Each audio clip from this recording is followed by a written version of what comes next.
Welcome to Saving with Steve Show, where we talk about the ins and outs of money, pretty much everything under the sun that relates to you having a happier, healthier relationship with money. My name is Steve Sexton. I want to thank you for joining us, sharing with your friends and family and associates.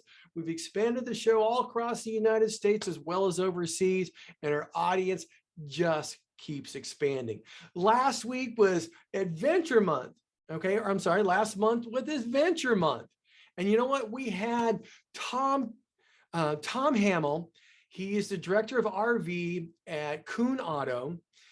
He gave us some great information when it comes to everything about RVing, how to create adventures with a family, how it costs less to travel in an RV and you could spend more time completely unplugged. And he went through the ins and outs of leasing versus buying and much, much more. So if you want to go check out that episode, go to savingwithsteve.us and look for episode number 93. That's right. We're up to 93 episodes. This is our 94th. Hey, I'm going to be talking with Jacky and Ivan Yovkov. He's the CEO and COO of Reward Bunny. You know what? They have a cashback platform that makes it easier for people to earn, invest in, and spend cryptocurrency. When users simply make everyday purchases, they have the opportunity to receive the rewards in either cryptocurrency or US dollars. They're going to be talking to us about all things cryptocurrency. Lots been going on in the last couple of months with crypto, reduced values. We saw the Ethereum merger. They're going to be talking about it all. So you know what? And you know what? Right now, I'm going to be bumping into, hey, will you run out of money in retirement? This is an interesting little segment here. I just want to run through it with you. You know what? So stick with us. We're going to be right back. Hey, welcome back to the Saving with Steve show, where we talk about the ins and outs of money, pretty much everything under the sun that relates to you having a happy, healthy relationship with money. I want to thank some of our affiliates at UK Health Radio, BBS Radio, AM/FM 247. We appreciate you sharing us with your friends and family and associates. And now we've got the big talk. We're going to be talking with Jacky and Yovkov of Reward Bunny. We're going to be talking about all things crypto. And you know what? We've seen what's going on in the industry here in the last 3 to 6 months. We're here to talk about those things, what Reward Bunny does. So I want to welcome both of you guys here. Thank you so much for being here. Hey, thank you, Steve, for having us. Yeah, you're welcome. You're welcome. You know what? Everybody here is looking forward to it. So let's start by, why don't I just say this? You know what? Jacky's the CEO, Ivan's the CEO of Reward Bunny. They're a cashback rewards platform and it's making it easy for people to earn, invest, and spend in cryptocurrency. When basically, if you're a user, you simply use everyday purchases that have opportunities to receive your rewards in cryptocurrency or US dollars. And you know what? It's a great platform, but obviously a lot of cryptocurrency. So you guys have a good background in that. I know, Jacky, you have a big gaming background, and Ivy, you have a big fintech background. So, it works into a great combination together. So let's just start chatting about, the current state of cryptocurrency. Obviously, we've seen some values goes down. So I'd like to get your feedback on that.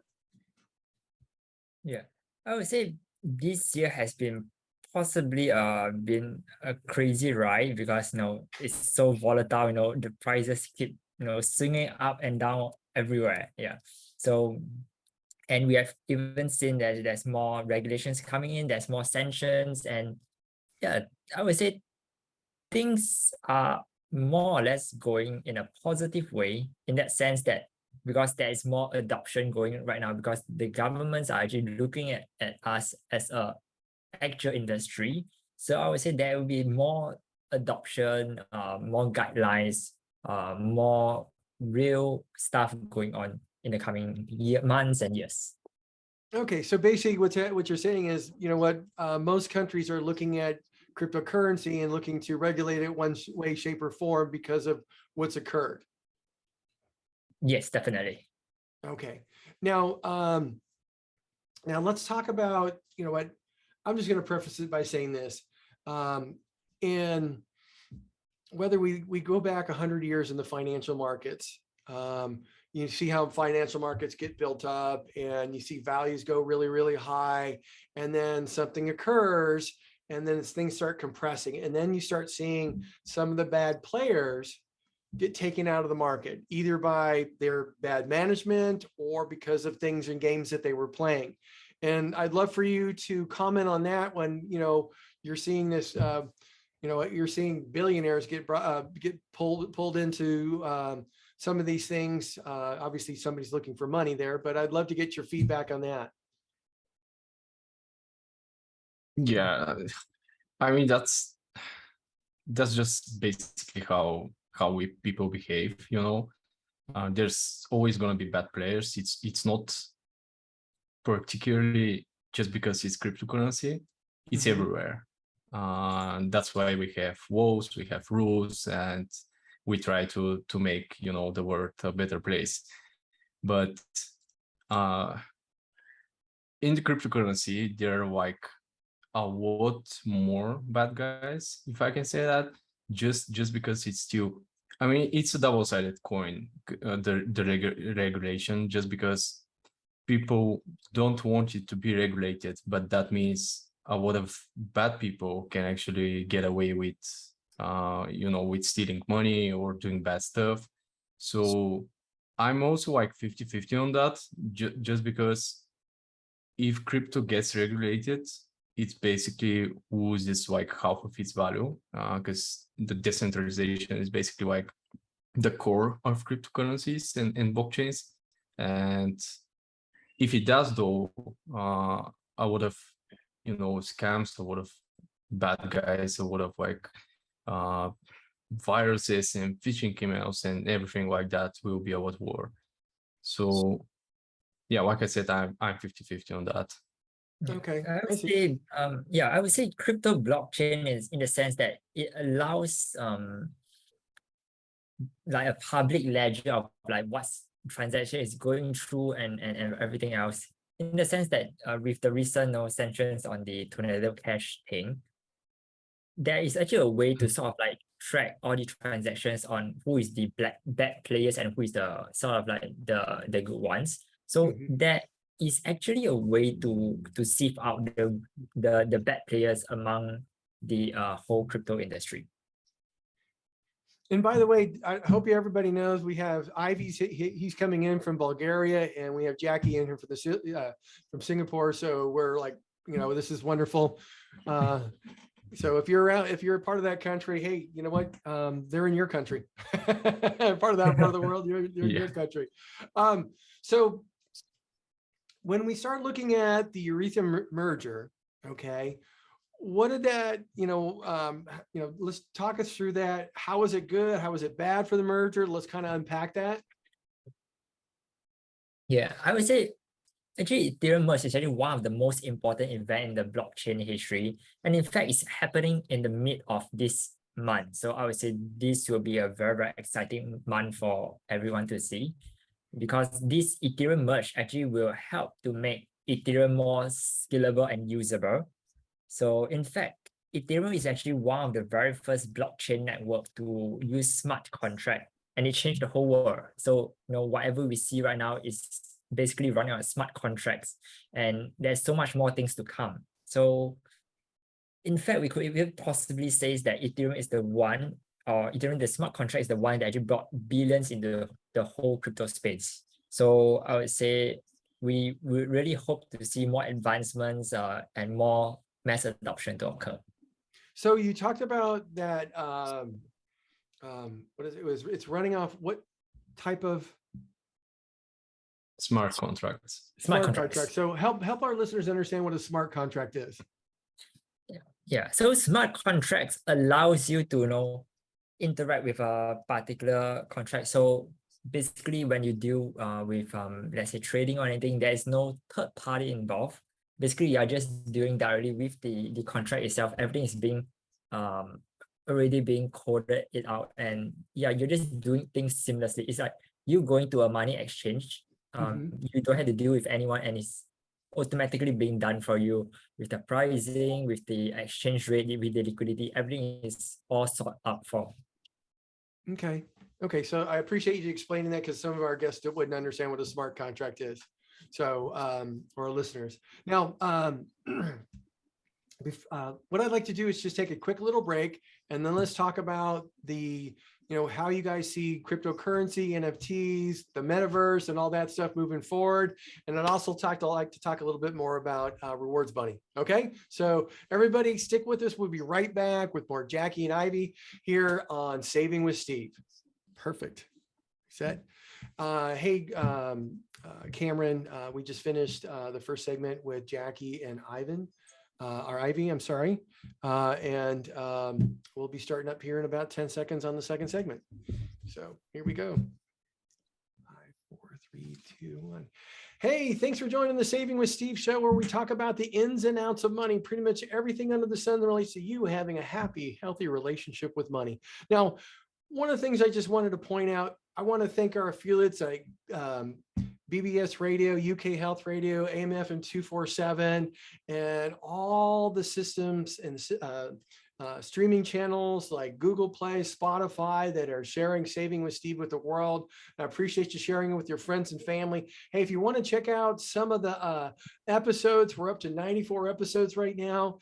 You can always go to savingwithsteve.us. And take a look at all the behind the scenes stuff, guest gifts, and more. So with that, thank you so much. We're back here with Jacky and Ivan at Rewards Money. So I keep calling you Ivan. It should be Ivy. Apologize for that, and it will get edited. Don't worry out. about it. Both of them works. Don't worry about it. So let's just start talking about, you know what, there's been, when you get in the news, there's pundits talking about stuff. They don't even know what they're talking about. Some say, hey, cryptocurrency is going to go away. Some say cryptocurrency is here to stay. This is just a healthy thing that's occurring. So let's just, start talking about the, what your vision is in the future of cryptocurrency, NFTs, the metaverse, the electronic art that I think that people are selling, and so on. Yeah, I would say probably I'll just start off with the whole NFT scene. Is that I would say right now more and more people actually realize that what is the true utility for NFT. So some can say that it is more of like a digital membership pass, for you to sort of like have more benefits in a particular company or particular project. Yeah. So in fact, we can even see like big brands are actually going into NFT as well. So recently we have a news whereby Tiffany & Co. actually work with CryptoPunks and released a special edition of NFT, which they sold 250 worth of 250 NFT of them of a CryptoPunk inspired necklace for 50,000 each, and it actually got sold out in 22 minutes. Yeah. Oh, wow. So how crazy is that? Yeah. So in fact, we can actually even see like more big brands coming in, and there'll be more adoption in the NFT space. Okay. And now, how many cryptocurrencies do we currently have? Sorry again? I was just curious if you knew how many different cryptocurrencies. Like, I know there's Bitcoin. I won't. Yeah, I would say there is like tons of new cryptocurrencies coming out every single day. Mm-hmm. In fact, probably there will be more than 10,000 Oh, wow. cryptocurrency that's available right now in the market. Yeah. Okay, so one of the questions I have is, for example, China's created their own cryptocurrency. How will that impact the cryptocurrency market? Yeah, maybe Ivaylo want to answer that. I was going to say, oh, sorry. Yeah, go ahead, Steve, don't worry. Oh, I was just going to ask you, I was just going to restate the question. It was just, China's got their own cryptocurrency. I mean, I don't know if the US is on the way. I don't think so. But if China has a cryptocurrency, they obviously have a lot of backing behind it and stuff like that. And I was just curious how that would affect the marketplace. Yeah, I'd say it's a double-edged sword, just because China has been trying to, ban cryptocurrency in their country for like forever. I mean, every single year they're trying to put up some new regulations and ban mining, for example. And on the other hand, they're trying to actually use that but it's like, in other quotes, you know, it's changed as a digital currency. But I'd say this will still help and still make cryptocurrency just a lot more popular, just because it has the word digital in it. And nowadays, everyone, when you say digital currency, everyone thinks about cryptocurrency, and they don't even know the difference, because all the cryptocurrencies are digital currencies, but not all digital currencies are cryptocurrencies. I don't know if that makes sense to you, but it's how it goes. And yeah, and going back to actually how I know you started this like a while ago, but the current state of cryptocurrency, I'd say this is like the best state of it, just because there will always be like believers and haters, and that's not just with cryptocurrency. It's like every new technology, everything new that people don't understand, they don't get into it, or they even try to hate it and discuss it without actually knowing what it does. But I'd say the believers that are into the cryptocurrency are not that a lot as an amount, but they're really strong believers, and they actually push cryptocurrencies and cryptocurrency adoption all over the world, like every single year, more and more.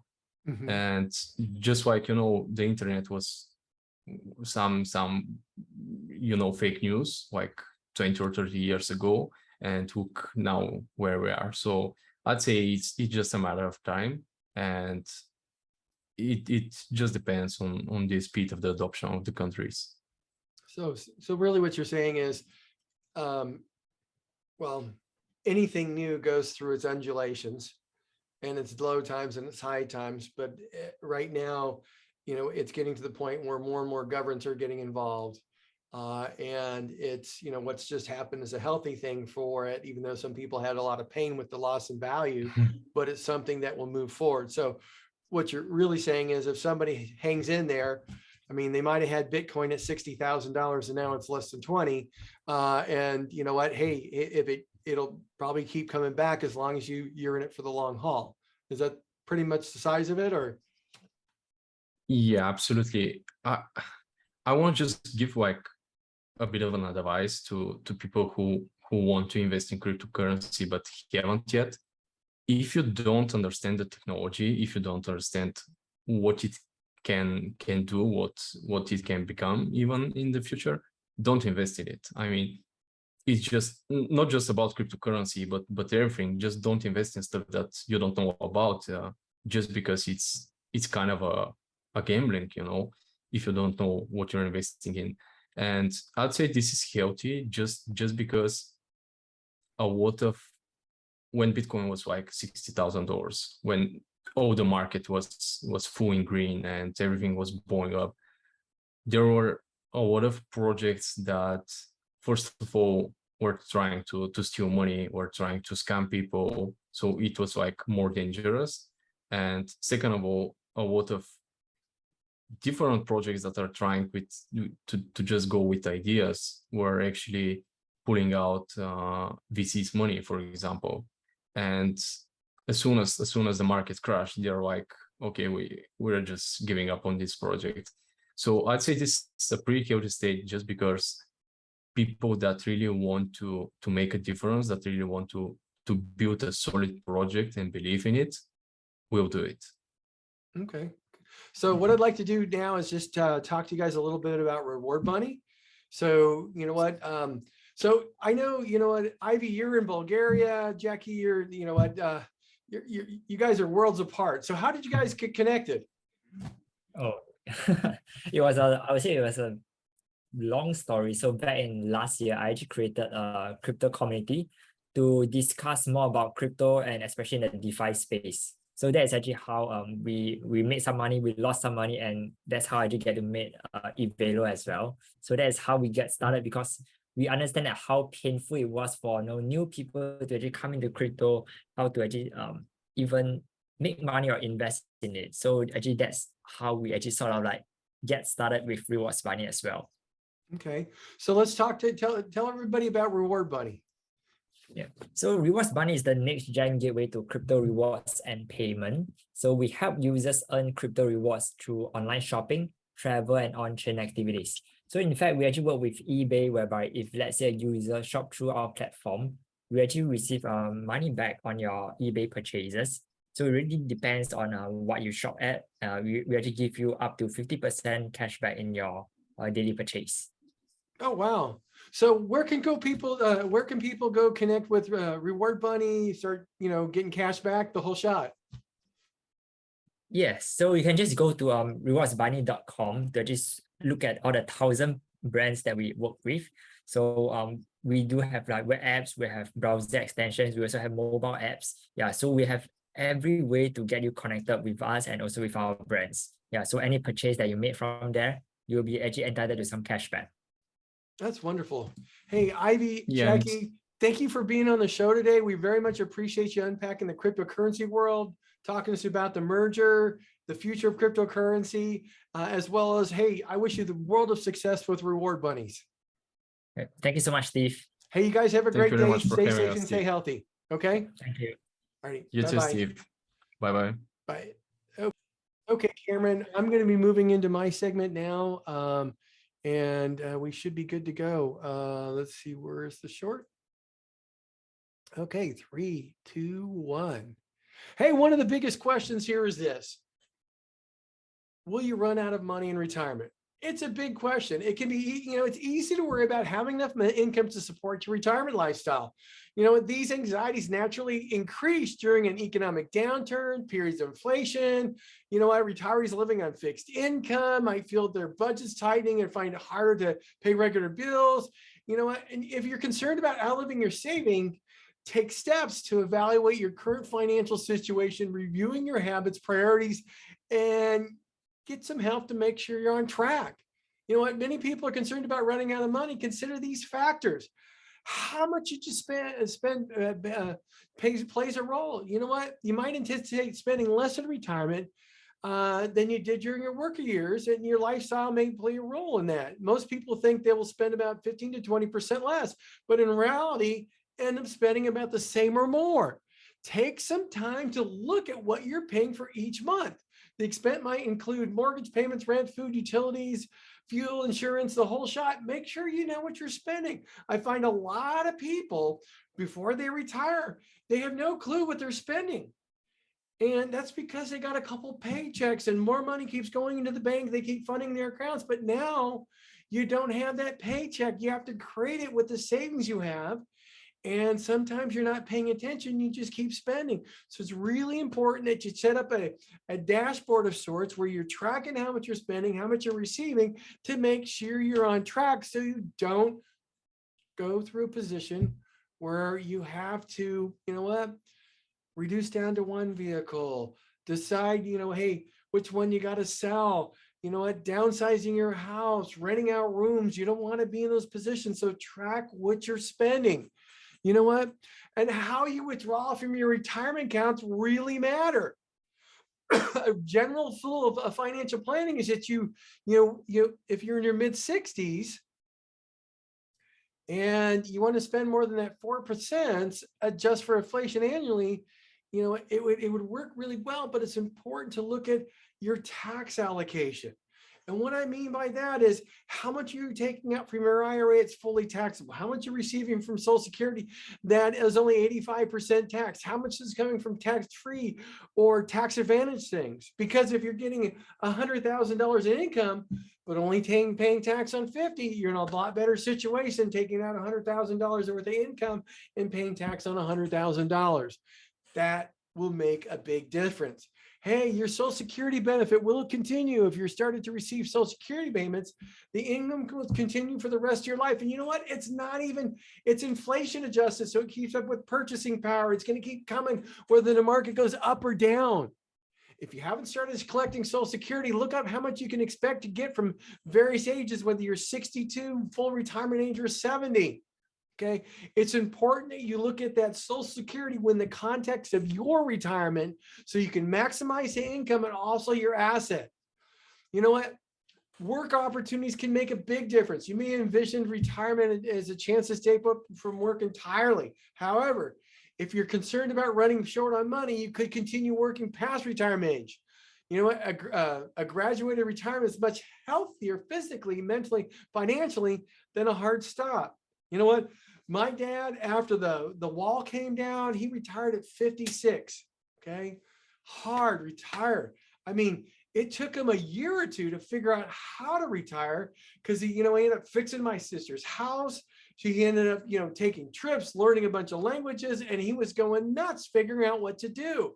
Hey, work yourself into retirement. There's nothing wrong with, working as a consultant for a portion of the time, or, being a tutor for English, math, or something like that, whether you're working with people overseas or here, or doing other things. But you know what? One of the biggest things here is this: it provides you extra income that, you can spend now as opposed to draining from your retirement accounts. Having cash reserves may help. You know what? The reality is life's going to be full of them. You could have health issues. Family members could have health issues or financial issues, and you need to help out or want to help out. You could have a damaged roof. You could have the market go down. You know what? If you have 3 to 6, maybe even 6 to 12 months worth of expenses sitting in a savings account, might not earn a lot of interest, but it's there for you in case you need it. So think about this. Market just dropped 30%. Here we are. Your account went from $1 million to 700,000, and you have to take out 5% or $50,000 a year.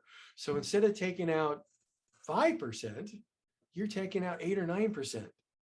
And that's going to drain your account further and further. In fact, if you take a look at the sequence of returns related to a consistent withdrawal, you know what? If you have $1 million and taking out 50, it might only last about 20 years. And if you live 30 years, that creates a problem for you. So you really want to take a look at making sure you have those cash reserves for one of two reasons. One, you could dip into those cash reserves for 6, 9, 10 months before you have to pull it out of your retirement accounts, which allows them to recover. It's better than taking a big loss and keep driving down on that loss while you're waiting for it to recover. Secondly, you know what? If you have the cash reserves, if you have that emergency, need that liquidity, it's there for you. Especially if you're a couple of years away from retiring. You know, we had one client, he got laid off 11 months before he was going to retire. 11 months before he was getting the next level on his pension. All those things changed. And you know what? Because of his emergency fund, he utilized that for the next 11 months before he started taking things so his account could consistently build with the assets in there. And then, you know what? You also want to take it, reducing the risk that you have within your accounts. The last thing you want to do is put your income at risk because your whole account value is at risk. I know they say, hey, it's going to come back. The question is when and what shape will your money be in? So you know what? That's the size of it here. Right here on Saving with Steve. I want to thank you for joining us today. We had great guests, and Jacky Go and Yovkov with Reward Bunnies talking about the cryptocurrency market. You know what? Next week, we are going to be talking to Paul Leventan. You know what? It's going to be a wonderful conversation. You're going to want to be there. So look forward to seeing you next week. Stay safe, stay healthy. Bye-bye.